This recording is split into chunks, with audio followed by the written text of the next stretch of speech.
টাকার মেশিন ঘুমাইতেছে, ক্লান্ত শরীর আর বুক ভরা কষ্ট নিয়ে। সামনে ঈদ, এক টেনশন, এক আকাশ পরিমাণ চিন্তা মাথায় নিয়ে ঘুমাইতে পারতেছে না। কেন জানো?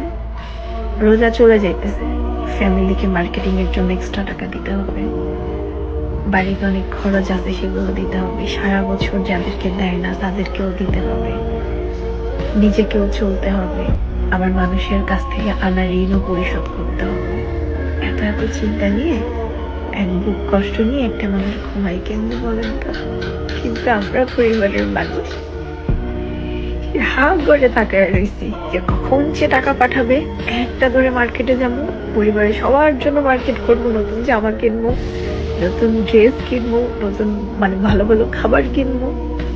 কিন্তু যে মানুষটা পাঠাইবো, এই মানুষটার মনের পরিস্থিতিটা কেমন, কত বছর যে একসাথে ঈদ করে না, কতটা দিন যে একসাথে খায় না পরিবারের সাথে। এই টাকা আর এই জীবনটা শেষ করে দিল। টাকার মেশিনের চোখটা বন্ধ হয়ে গেলে দুনিয়াটা পুরো অন্ধকার হয়ে যাবো।